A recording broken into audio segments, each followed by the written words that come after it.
Now if I go, honey, let me go down the river on the Ohio. Bury me deep in the water wide. I'll see you on the other side. If I go, honey, let me go. What's going on, John? What's up, Thanks for guys? joining us. You're welcome. You're able to I spare. figured I'd suck up to our guest today and, rock my gear. Hey, So There it That's is. great. A little That's swag. nice. it's nice and comfy, man. It's perfect. Yeah. It is good. Yeah, that stuff's been pretty big hit with all the guys, really. I always think you So look good, you play good, right? That's the whole key. You look good, you play good. I unfortunately don't follow that.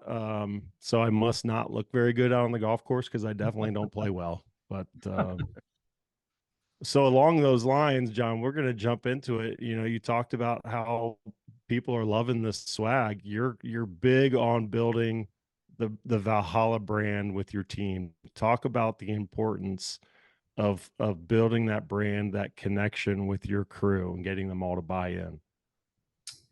I think just that's sort of something that I've always tried to do. I think when you're sort of operating at kind of this magnitude, not that we're any better or different, but I just think the volume of work that we have to do, you got to have buy-in from everybody. That the people that come to work feel valued, that they feel important, that they know their decisions that they make mean something, that their input, whether you always use it or not, it matters, that kind of thing. So that's big, and you can do that on a lot of fronts, whether it be just verbally or how you recognize people, or in this case, like we're talking with just some swag. I mean, that kind of thing, making sure that the guys look good, that they look, alike, that we're kind of that team concept kind of thing.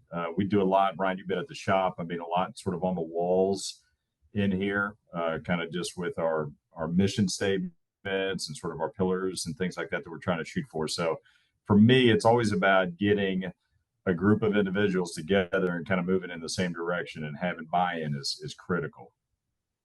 Yeah, that's huge. Leadership, and especially being a superintendent, is very, very important. Would you say you're one of those guys that when you succeed, it's more on the crew, and then when you fail, you kind of take it more on your own shoulders? I would say that's a pretty fair statement. I mean, I think as we've gotten closer and closer to this tournament, you get asked to do more things, whether it be interviews or whatever the case may be. And I'm real particular about making sure that the spotlight goes on my guys, because they're the ones that really execute and carry everything out. So that's kind of the way it is. But yeah, sure. When we don't have success, and that happens, you know, from time to time, you always kind of self-reflect and say, okay, what did I do? What decision did I make on an application or a timing of something? Because not a lot of those things do come down on my shoulders, so to speak. John, we talked about it when I was there last week, but you were very intentional about building your team there. Talk about how you went about kind of building those pieces around you. Yeah, so I guess you'd have to go back just a little bit. When I was hired in 2019, as the fall of 2019, you're kind of ready to tackle the world. You're at Valhalla Golf Club, and Roger Meyer, the previous superintendent who had left for Frisco, really kind of intentionally didn't sort of fill the cupboard. He had some guys that were departing with him at the same time, and he told me, he's like, "Hey, John, I'm just not going to hire people. I'm going to let you kind of build your team." And so when I got here, like I said, the cupboard was pretty bare, but I was pretty confident we were going to make sure we had the right folks. Then you sort of get into 2020, COVID hits. Now it becomes an even bigger challenge. We're trying to maintain this massive property. We don't have the team in place that we need. But I tried to stay pretty true to, I'm going to get the right people, even if it takes a while, even if we do this with 8 of us, with 12 of us, and kind of slowly build. And so the first piece of that was really trying to find a lead assistant, kind of a right-hand man. And Phil Vineyard was the guy. I kind of knew that from the first time I interviewed him. He's a Tennessee guy, which I love. I'm a Tennessee guy, but Phil had been at multiple places. He was definitely a career-driven guy that has experience at a lot of different venues. And most recently, he had been at TPC Sawgrass for a little over 3 years. So he's got championship golf experience under his belt. He just kind of fits sort of the culture of what we were trying to do here. And so brought Phil on in the summer of that 2020 season right there. And so once we got that going, more pieces kind of started to fall into place in terms of other assistants. We've had some come and go.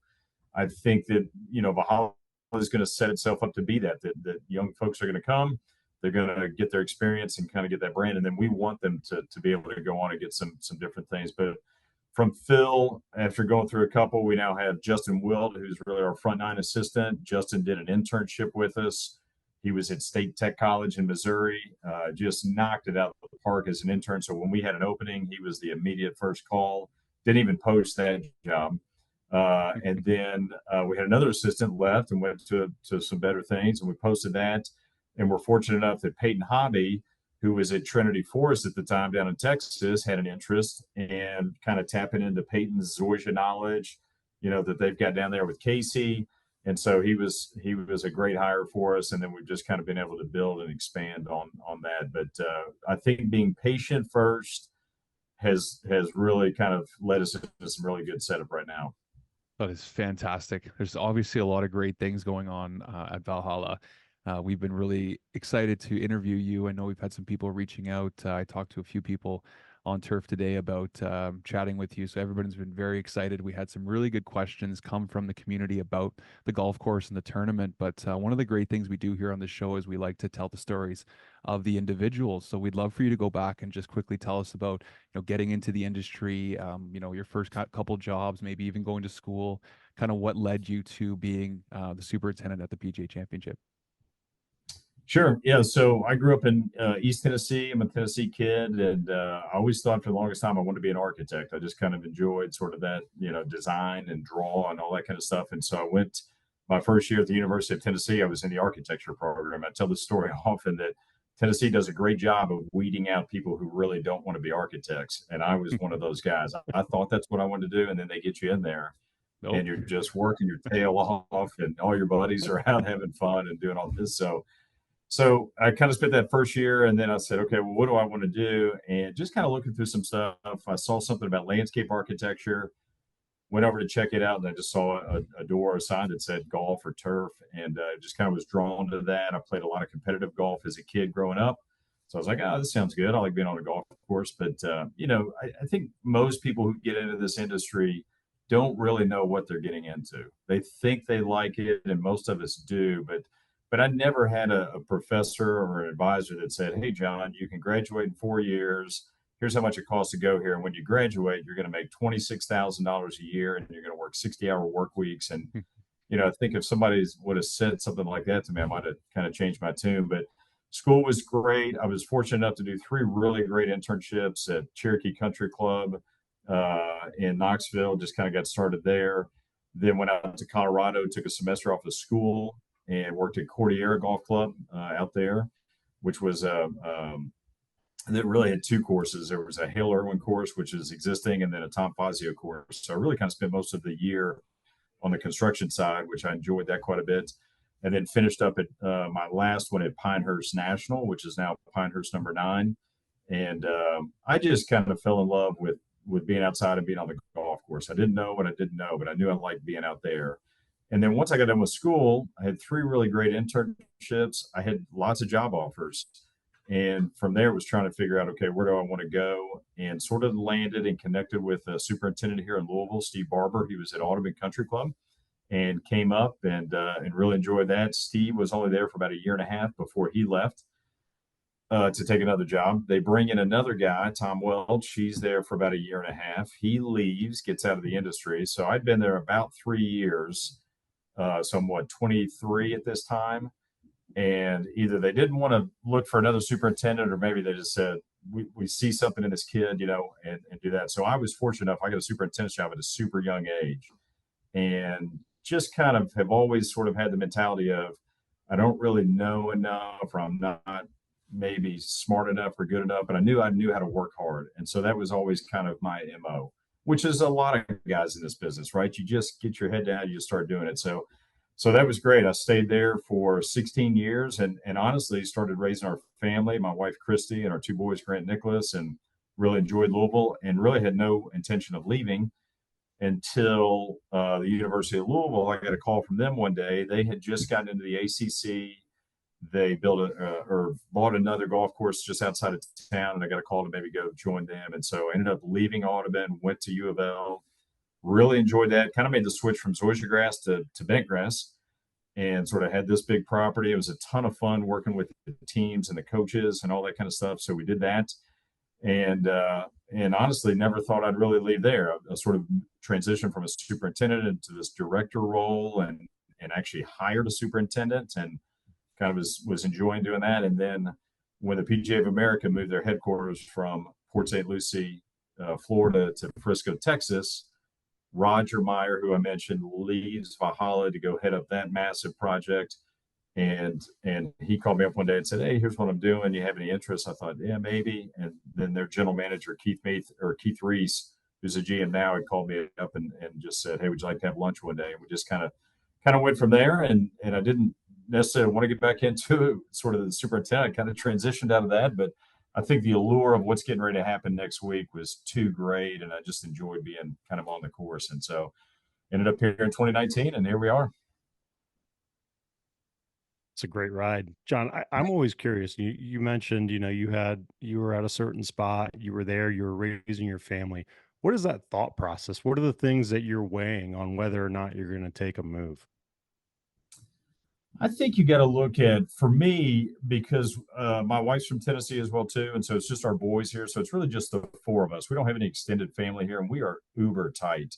And so when I look at anything, an opportunity, it's always, how's it going to impact? What am I doing with my family? I don't miss baseball games. We just sort of have our routine, and so that's probably one of the main things. How does it impact my quality of life with them, versus necessarily chasing the shiny star or the dollar or whatever that may be? And if you can get those two things to marry up, which we've been able to do pretty well, then you can have some good fits. And Chrissy's been uber supportive. And even now, I kind of leaned on her, Brian. I was like, "Hey, the next 2 weeks are going to be kind of tough." She's like, "I got it. I got you," that kind of thing. Because I mean, I'm getting up at 3:30 and getting home around 7. And usually that's kind of the day, get some dinner, get a shower, and that's it. So I didn't get to see him a whole lot right now. You got your body trained? You ready to go for next week? I think so. I feel pretty good right now. We'll see. Yeah. What's your thing? What's coffee, energy drinks, waters? What keeps you going? I'm usually a cup of coffee in the morning and then water pretty much from there. I've never been a big energy drink guy. In fact, actually, I think I've only had one Red Bull in my life. I've had a lot of other things, but not. You didn't like how that went? One and done. I didn't. I did not like how it went. So, but I've tried to be pretty diligent with that. Just have a cup of coffee and then kind of transition over to water after that for the day. So yeah. Sweet. I know a lot of people want to know about this tournament, but I think a good way to start that off would be to tell everybody about your golf course and kind of a regular day at Valhalla or a regular week. How does that look, and how does that compare to what you guys are doing right now with Advanced Week leading into the big tournament? I would say, so that's a great question. I think for the most part, we largely have tried not to change, right? I've kind of talked to my guys a lot, like Phil and Justin, when we get together, and Peyton, like, we got to be us. We can't sort of just flip the switch because there's a big tournament coming. Now, that doesn't mean we're not doing a couple things a little bit different, but we've been able to be successful in areas, and it's because of who we are and how we operate, whether it be the products that we're using on the golf course, whether it be sort of the mentality that we take out on the golf course. Like, let's not all of a sudden be somebody different that we're not. So, typical week for us, I usually meet with those three guys on Thursday. We'll talk about the upcoming weekend as well as the following week. We try to be pretty diligent and detailed with that. And then largely those guys will execute that plan. They'll sort of run, setting the job boards and that type of thing. In season, we start at 6. All of our interns and AITs are in here around 5:30. Phil and Justin and I are probably 5:15, something like that, and try to wrap up the day around 5 o'clock, give or take, something like that. So that's kind of a normal thing. Tournaments definitely been ramped up a little bit more. We're starting at 5 a.m. We actually just started that this week. So most guys are kind of getting on site around 4:15, 4:30. And then I'm trying to get us done around 5 o'clock, right? We have this marathon mentality. We talk about that a lot from a season standpoint. I'm going to talk to the volunteers on Sunday. you just can't burn it. You can't flame out early and then all of a sudden get no gas in the tank after that. So, so we try to be pretty mindful of that, but, it's been good. We've got a huge support staff with, having lunches set for the team, snacks, granola bars, all that kind of stuff's out. Guys can come and grab and go. And, you just check on them. You're like, everybody doing okay? We doing okay this morning? Right? How are we doing throughout the course of the day? And just, we try to be very methodical with sort of our pace. So on the course, it's kind of like boom, boom, boom. We don't want to ramp up and then just crash. And so, like yesterday, we battled some rain, and so it's like, all right, let's take a break. Let's get off for a minute here and wait this out for 45 minutes or so, and then we'll get back to it, kind of thing. So Yeah, that could be one of those big misconceptions about a big tournament is that, everybody comes in, all the PGA players are here, we got to do all this extra stuff. But at the end of the day, the course was selected for a reason and you guys are doing great work. So why change anything, right? It might be an extra Right. roller on the green or something like that, but I'm assuming that you guys have the place pretty dialed in. So that's really good. Something I wanted to ask you about, we were talking about volunteers actually before you jumped on here. So what does a volunteer role look like for you guys this week or the next couple weeks, I guess, at your course? Yeah, so we've had two guys that have joined us on Sunday for Advanced Week here, which is great. Both guys are from overseas. One guy from Germany, one from England. John Thornton and Max Herder joined us, and so these guys have been great to kind of get acclimated. And then we'll sort of have the mass comes on Sunday, right, for the full week right there. And we've got a great crew. We've got a lot of folks that used to work here, right? So former assistants and AITs and interns. So I'm super excited about seeing some of those people. I'd actually sent out a group text last night to all of them, just telling them like, "Hey, can't wait to have you back on property," that kind of thing. But yeah, so we'll get here on Sunday. We've got roughly, so our team is 40 all in with everybody, mechanics, our staff. We've got 50, right at 50 that are coming in that will be here for every shift. So they're either flying in or driving in, and they've committed to us for the week. And then we've got about another 60 that are local that will just sort of, I can work every morning shift, I can work every evening shift, or I can sort of parse it together. So I suspect when we went through and are putting the jobs together, which Phil Vineyard's taking that role on, just doing an outstanding job with that, we'll have about 125 to 135 each shift for the morning shift and the evening shift to tackle the golf course. Nice. Heard there was a couple Canadians that are going to be down there too. Mark Prier and a few of the guys. There are. Yes, there are. Phil worked with them, I think, at Congaree, maybe, when they had a tournament there. Possibly. I don't know. Mark bounces around quite a bit. Yeah, we've got a wide variety. It's great. Just some industry folks, and the support that we've gotten from the guys that we do business with has been just phenomenal. I mean, you can't do this. And the conversations that we had with those companies was very genuine, and said, "Hey, we've got to raise about $175,000 to put this on, right? To put people in hotels and put uniforms on them and feed them."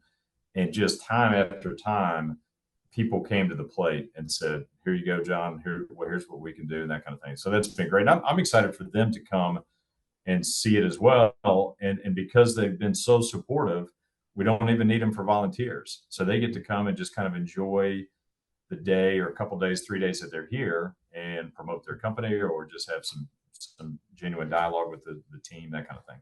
Talk about that volunteer experience. What are they gonna see when they get there?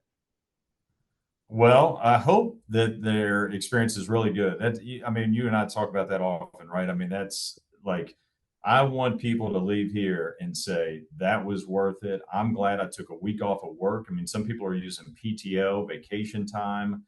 So it's really important to me that when somebody leaves on Sunday, albeit tired, that they say, "Man, I am glad I went there. I was able to network," right? There was a lot of people that I could connect with and build some new relationships there. I got some really killer gear. I got to be a part of a really fun environment, kind of team, that kind of thing. I mean, and that's my hope. John, talk about the importance of having that many people. I think I see it on social media where sometimes it gets a bad rap, like, oh, they've got 120. But just talk about the demands of getting that golf course ready to go for a championship like this, and why all those people, extra hands, are so important. So we've had to have support, particularly from Toro, with extra equipment and things like that. But if you look at it, the first tee times on Thursday and Friday will start at 7:15 in the morning. and they will go. The last tee time, I think, Brian, is right before 3 o'clock. I'd have to go back and look. So they won't even get off the golf course until probably 8 to 8:30 at night. And so while we may be able to sneak in and start attacking a few holes in the evening, we largely can't start our evening shifts until call it 8 o'clock at night. And so what we're really trying to do is compress that time frame so that we can get everything ready. And the goal is to be able to do everything that we want to do in normal weather situation in about 2 hours and 15 minutes to no more than 2:30. And so that's kind of what we've been working on with timing and number of pieces and things like that. So, I don't want to start at 2 o'clock in the morning, and I know volunteers don't. So we're trying to start as late as possible, but get done in front of play. And then we want to get back out as early as possible and get done as early as we can so guys can get back and get some rest and some things like that. So that's really, in my mind, why you need this massive number. That's really good, really important, because you need everybody pulling the rope in the same direction. So that's fantastic. Yep. Something else we wanted to ask you about was more or less on the student and education side of things. We reach a lot of people that are in school or have just come out of school or even looking to go to school. What would you recommend? Because a lot of people are kind of going back and forth between do I get the education and then start working, or do I get the experience and then try and get the education? How do you kind of go about doing that stuff with your students or people kind of coming out of school? So that's a great question. I think getting the experience is really, really good. I mean, I probably put it up a little bit above the education portion. Not that that's not important. And in Tennessee, my alma mater, their turf program right now is doing some really good things. But I think that experience and really trying to learn quickly, is this really what I want to do? Right? I mean, do I want to work some of these long hours in the hot sun? Am I capable of running a weed eater for 4 straight hours? Do I kind of get some of that buy-in? So I just think getting on a golf course as quick as you can is important. So then that gives you a lot of different things. You could go to school and work at a course in your hometown where the school is. You could do online courses, which we've had students do that. We've had some guys do some 2-year degrees, but they're working with us the whole time. But I think as quickly as you can get on a golf course, the better off you're going to be. Right on. Do you have any younger people working for you right now, or people that are just out of school? We do. We have a ton. I'm the old guy, actually. So most of my staff is in their 20s. And so that's what's kind of cool here. So outside of Jason Newman, our mechanic, who's been here for every championship, I'm the next tenured employee at not even 5 years. And then you got everybody else that's kind of in their 20s. We just kind of who we are. So we got a young group, but I always tell them, I'm like, man, I run circles around you boys. I mean, so they kind of keep me young there a little bit. But what we do is so it's what I try to do a lot is raise your hand and say, I don't know. Like, I'm the first guy to say, hey, I don't know what to do here. So what we've done with our interns that come in, with our AITs, we challenge them every year to go to other tournaments. And so we've had guys at US Opens, at East Lake for the Tour Championship, Congaree, who I mentioned, John Deere Classic, Rocket Mortgage. So these got Torrey Pines. These guys go out, they make connections, they build their network, and then they also bring information back. Hey, John, when we were at the country club, we mowed fairways this way, right? Peyton was up at Oak Hill last year for the PGA Championship and was able to go up and watch him for a couple of days. And he's like, hey, here's how they break bunkers. So we just try to collect a lot of information and then see what works best for us. How does that help you with, you mentioned the young staff. So for a lot of them, it's going to be their first time hosting an event. They may have gone out and volunteered someone else, but how has that experience sending them to other events helped kind of keep them focused on the task at hand and not get overwhelmed with everything going on around them? I think they have experience, right? So they've gone out and done those things, and they kind of see, okay, what's it look like when 100 people come into a room at 4 o'clock in the morning and then disseminate out onto the golf course kind of thing. So maybe it just gives them a little bit of a comfort level.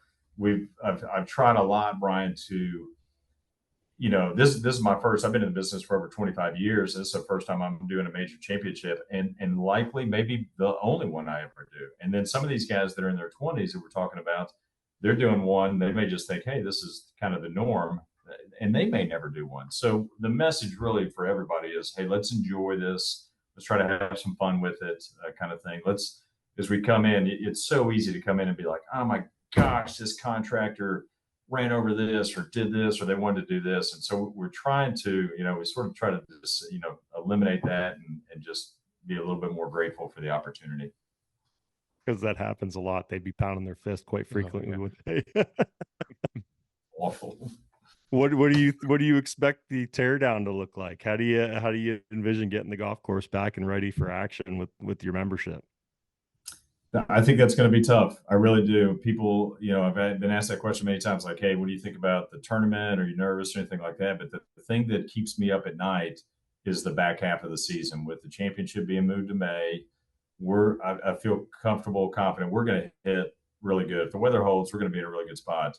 But it's the tear down. It's outside the ropes. It's still having July and August looming and club championships and member guests and that type of thing that makes me anxious. But we're going to be who we are. We're going to try to, we've got a plan in place and we're going to try to go execute it. I know I'm really looking forward to watching the tournament. It's going to be one that's definitely heavily viewed. Is there anything about the course or about the track that you'd like people to know about, or something we should watch for? Maybe any changes or anything that could be highlighted next weekend? I would say a couple of things. Yeah, I think that the change from bent grass to zoysia grass is huge. I hope that that's a story. We've been talking with CBS a little bit about that.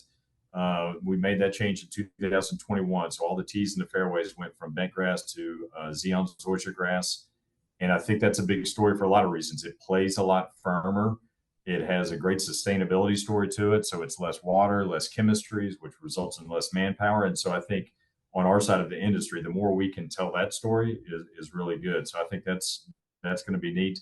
They've added quite a bit of length to the golf course. We had Justin Thomas in the last 2 days playing, and that was his major comment was, man, this thing is long. And he played in some softer conditions with some rain, but I think you're going to see some more 4, 5, and 6 irons in guys' hands on par fours, which will be a little bit interesting.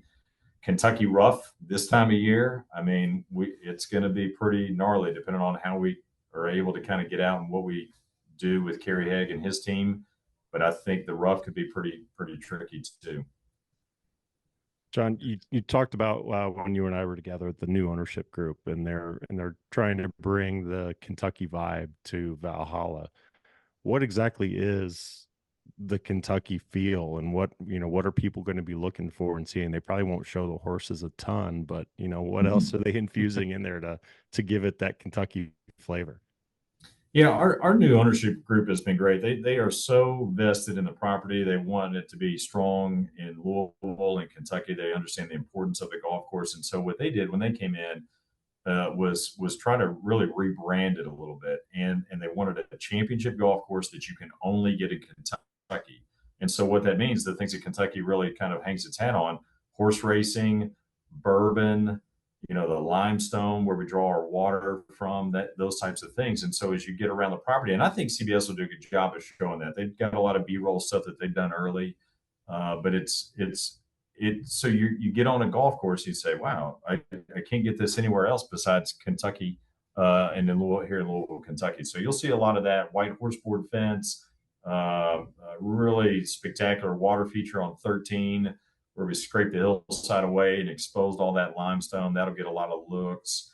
The clubhouse itself was really kind of transformed, so it looks a little bit more like this old farmhouse, right? So just this big farmhouse, it's on top of the hill, and then it's got all its land out and horses and stuff like that. So they've been very intentional with that, and it's really turned out well.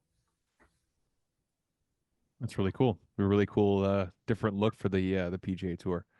You guys had talked about experience and learning from experience. Is there anything that in the last few months, kind of leading up to the tournament, that's been a big challenge for you, or something you've been a little bit not worried about, or not, to give anything away or anything like that? But is there anything that you guys have kind of had to overcome to prepare for this tournament? It probably is kind of the things that you don't know. I mean, I think coordination of the volunteers and the support with our partners was a really big undertaking, much bigger than what I had maybe envisioned it to be, kind of thing. Getting that kind of online and sort of doing it the way that I really wanted it to be done took a lot of effort. Tanya Fowler and Aaron Horn, who volunteers will meet. They're my right hand girls. They keep kind of all this information going out with the emails and coordination. And we were meeting once a week, but that was a little bit unexpected that you don't see that. The PGA of America has been great to work with. They're very organized and very detailed in terms of the build out.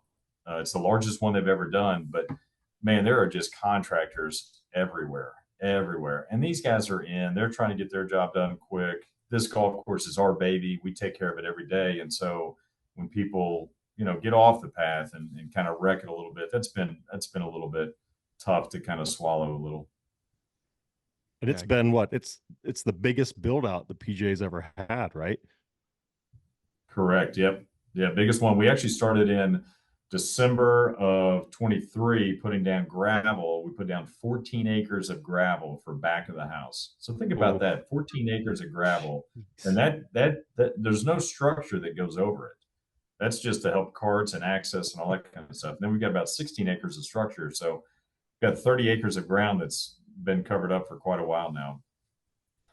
Wow. It's funny. It's not so much the playability of the golf course. It's everything else that goes on, right? So you got a bunch of different hats, wearing a bunch of different hats at the same time these few weeks here. We wanted to thank you for coming on, and we don't want to take up too much of your time because you're obviously a busy man right now. Just the last couple minutes, we wanted to kind of leave it open to you. Is there any stories you wanted to tell, anything fun you wanted to share with our listeners? I know people really like if there's kind of fun stories from your experience, anything not funny, but anything just you'd like to share. Yeah, I would say, if you're gonna, gosh, I hate to tip off too much, but our group I mentioned is pretty tight. And so something that's going to be fun, hopefully funny. But when we do fantasy football every year, and so there's always a loser that has to do something, right? You got to take the ACT. You got to go to Waffle House for 24 hours. So our loser's punishment has been saved for this tournament. No way. So before one of our morning or evening shifts, right, when everybody's kind of ready to go 4 or 5 o'clock, we are going to have his punishment ready to go. So I was going to say, don't spill the beans. You might listen. I'm not going to say what it is, but that's what it is. But I'm just excited about it. I mean, I think it's been great. I can't wait to do it with these guys that we've been working so long and hard together, and sort of that collaboration Sunday night when that final putt's hit. And I really appreciate these guys. That's fantastic. John, it was a photo finish at the Derby this weekend. How are you guys going to top that? Hopefully it'll be the same. Hopefully we'll do a playoff, right? 3-hole aggregate playoff, right? That's the you don't want a playoff, do you?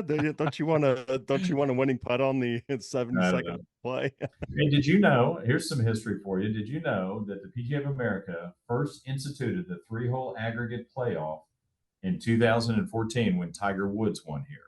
So Tiger ties with Bob May. They go back to 16, and that's Tiger's infamous putt that he goes walking in. He makes birdie. May gets up and down for par with a little tap in. He makes birdie and walks that putt in. They both bogey 17, both par 18 is kind of a block finish. But that was the first time that was ever implemented, and they've done it ever since. There you go. Nice little tidbit. Well, it was one of the cool things when I was fortunate enough to spend some time with you here recently, walking around the clubhouse and just how well the ownership group has documented their history. And so, images, again, the trophy cases, the iconic images from Valhalla, looking forward to hopefully getting another iconic moment here at the PGA Championship. Absolutely. That would be fantastic. All right, John, we'll get back out on the golf course. We're really looking forward to putting this out and to seeing everything next weekend of the PGA Championship. It's going to be awesome. Yeah, that's great. Thanks for having me, guys. And Brian, we'll see you next week. Yes, sir. Thanks, John. Appreciate you coming on. We'll see you soon. Okay. Thanks, guys. Okay. Take care, John. Bye. What a great guy. Oh, he's the best, man. He's the best. So we're this industry is full of just phenomenal people. And he's, another shining example of that. Just giving of his time. Obviously, this is advanced week for them. And there's, like I said before, there's no busier time preparing for a tournament than advanced week, making sure you get those final details buttoned up. Because once the tournament's here, you really don't have a ton of time to make any changes. So this is, the last dress rehearsal before the big day, and just so awesome that he was able to come on give us 35 minutes of his time here to talk about everything that's going on. Yeah, he can't have much free time, so we certainly appreciate John coming on and doing all that, and it's going to be a great one for us. And this is something we've talked about too, is trying to do some of these interviews leading into some of these tournaments as well, so people can be really integrated in what's going on that week and what tournament they're at, what golf course they're at, and hopefully shedding some more light on these crews and these leadership groups, because there's a lot of great people out there. I was kind of intimidated knowing that we were going to get to talk to him. And I was texting a few of my superintendents and stuff. And what should I ask him? What's he like and stuff? And then you meet him and he's just such a down to earth, great guy. And, passing all the praise on to his people that work underneath him and some of the kids that are coming up and stuff. Like, that's so great and so refreshing to hear. And, when you think about, okay, I want to volunteer at a tournament like this and I have to reach out to the superintendent and blah, blah, blah. He's a nice guy. He's a great guy. He wants help. He wants people to move up and learn and everything like that. And the more people we can have like that in the industry and in leadership roles, it's just going to make things even better for everybody. Yeah, I think, that's always something people, like you said, get a little nervous. They talk to these guys that have become icons in the industry, but at the same, at the end of the day, they started the same place as these other people, right? They cut their teeth and in these assistant roles, these, other roles, just standard crew positions and stuff. So they've been through all of it, right? That's how you work your way up. And he's just a phenomenal guy. I wish we would have had a little more time with them, that we could have talked about, his team a little bit more and how he likes to move people on. Cause I know that's a lot of these guys at that level. They take more pride in the people that they have moved on to new roles than they do any ranking and, Golf Digest, Golf Week, more than hosting any tournaments or anything like that. They take great pride in training good people, getting their people into good jobs. And that's, you'll see a lot of these facilities where they'll have flags on the wall of golf courses where they've moved, some of their assistants onto new positions. And I love seeing that when I travel. John's that kind of guy. He takes great pride in the people that are there and making sure they get the tools necessary to move on and be successful in their careers. Yeah, 100%. No, he's definitely somebody that has moved up and worked hard. And, he says he's only going to do one, or he might only do one PGA Championship, but you never know, right? I Seems doubt like that. he's still got lots of life left in his career. So I'm sure he'll keep moving on and up. Yeah. Yeah. And Valhalla, as long as he's staying there, I mean, obviously it's just, we talked about it with John. I mean, it's an iconic venue. They've had some of the most memorable events in recent history. Like you said, that PGA with Bob May, the Ryder Cup, and I believe what was that 2008 with, Boo Weekley doing, riding the bowl down the fairway or whatever. Yes. So, and Paul Azinger that year as the Ryder Cup captain, really just kind of reinventing what it means to be a Ryder Cup captain. So it was, there have been some outstanding events at Valhalla, and I would bet that they'll get some more stuff back because the community embraces it. It's just it's a great venue. It's built for tournament golf. It's I would have to imagine they're going to see a lot more here in the near future. Yeah. When are you going to be arriving on site? Heading down there. I'll be down there all week. I'm going to get in on Sunday, Mother's Day. My wife, needless to say, is not too ecstatic about that. So we'll just have to make sure we spoil her for brunch, and then I'm hopping in the car, and I might pass 100,000 miles on the car on my way down. I don't know. No way. We're getting Wow. close. So yeah, no, I'll be there Sunday to Sunday, and Will you be being a volunteering part of too? everything. Like, are you going to grab a rake and do some work while you're there, or what? No, they don't trust me to do any of that stuff anymore. I'm too far removed from those days. But no, so I'll be down there documenting everything. So you'll see, we'll push it out through our social channels. We'll we'll be documenting everything that goes on. It's a lot of morning action with headlights. So really I can see his kind of headlights flashing around, but makes for some really cool pictures. We'll do some interviews with some of the volunteers and staff there on site. So we've got a bunch of content that we'll be pushing out through SN and Turf Today, and people can certainly be on the lookout for some of that stuff during tournament week. Yeah, yeah. People always send us stuff from tournaments, or they try and share things from tournaments. But now we're going to be able to produce and put out original content. So I think Yep. that's a whole nother level, and we're able to add that real personal touch. And it's nice you're going to be down there and meeting a lot of those people, and probably seeing a lot of people you already know. Um, and you're gonna have to say hi to Yeah. Mark Prier for me again. I think that's so funny that he's going to be down there at that one. Have you guys met You know, before? maybe, I always feel so bad because I go to so many of these events now, and they all have 120 Yeah. people or whatever, and I always recognize faces, Hmm. but I've been getting so bad with names lately, and it's driving me nuts, and I feel so bad. So if you're listening and you see me at an event and I can't remember your name, I apologize profusely because I always feel so bad. But yeah, I Yeah. mean, I do. I run across a lot of the same people from some of these events. East Lake is one of those events where like literally they have, it feels like 80% of the volunteer crew is the same year after year after year because they do such a nice job of hosting their volunteers down there. And same with the memorial and colonial, and all these guys have these great volunteer programs that host events on an annual basis, especially. And you see a lot of the returning, you know, re- people returning for another year, and or people from the same club that are trying to get their people Hmm. experience. So it's like we were talking about earlier, just the whole volunteer process, that experience is just so worthwhile. I just can't recommend it enough to anyone that's interested in that level of of the profession. Just go spend a week, donate a week of your time or whatever. It's worth it. You won't regret it for sure.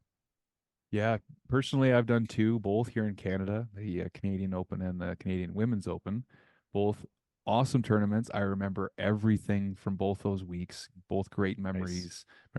Met some people that I still keep in touch with from both courses. So it is a lot of fun. It's Yeah. something you should do if you're going to be in this industry for a while. You want to work your way up and meet some new people and gain some networking. Like definitely getting to one of these tournaments is huge. So. Like we said at the beginning of the episode, we can't do it for you. We can try and give you all the advice. Reach out to us. We might even have a contact for you. But this is something, if you want to get on, definitely get on ahead of time. Yeah, absolutely. Okay. Well, I don't really have too much else for you. Do you have anything else for me today?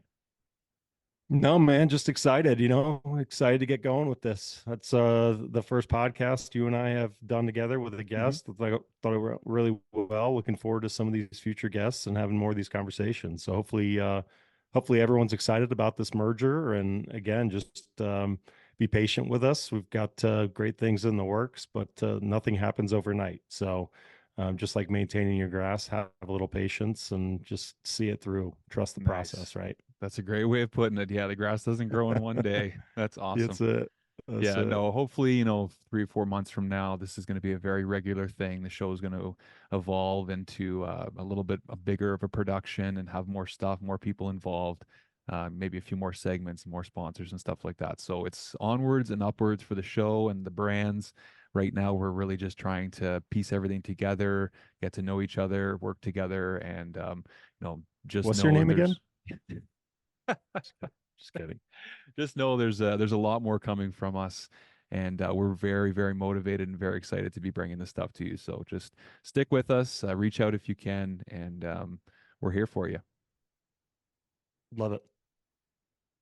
All right, everybody. Well, until next week, keep those reels sharp, and we will see you soon.